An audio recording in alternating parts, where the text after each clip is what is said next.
Well, Connor, let's start with the crazy one. What is it about the stanchions here in Montreal? Some things just feel inevitable, right?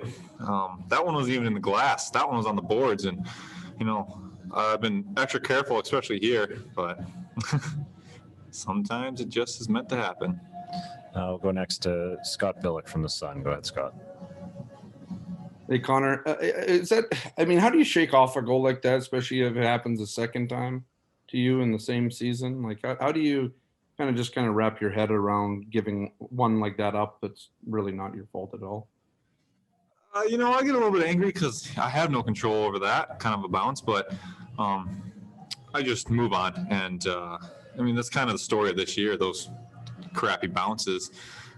I can't really afford to give up another one. So that becomes my main focus, is now shutting it down. I'll go next to Ken Wiebe from Sportsnet. Go ahead, Weber. Connor, they're a high volume team, but did you feel like your group did a pretty good job of keeping them to the outside?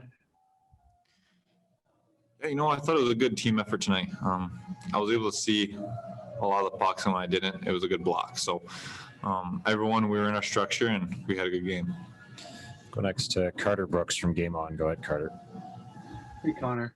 I know you enjoy high volumes of shots, and when you're outshot 2-1 for the majority of the game, what do you do as a goalie, knowing that, hey, next one that goes in, it might be the last one because your team has to find a way to score some goals? What goes through your mind when you're being outshot like that? When you get to the flow like that, you're not really thinking like that. You're just focusing on the next play and being ready, and really making sure your battle level is intense at all times. Any little play could turn into a big play, so you don't want to get sloppy. Go next to Murat Atesh from The Athletic. Go ahead, Murat.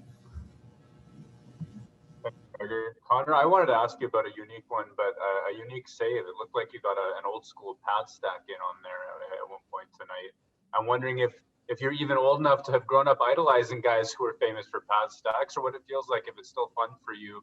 I guess a lot of your success comes when it's a quiet game and you got to throw in some old school flavor there.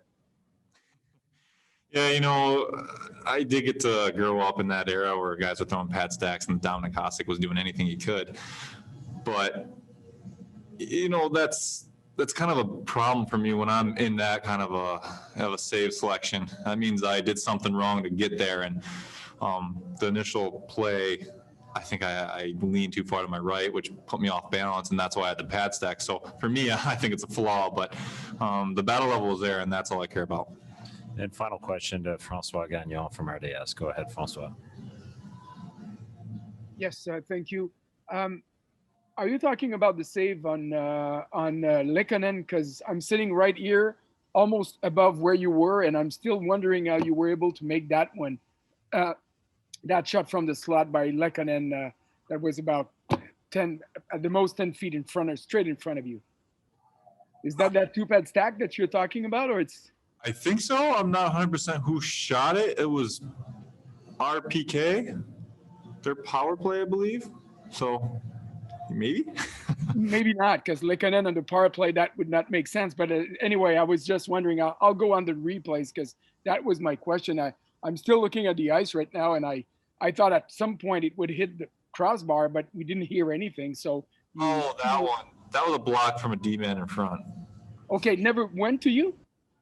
No. Okay, thank you very much.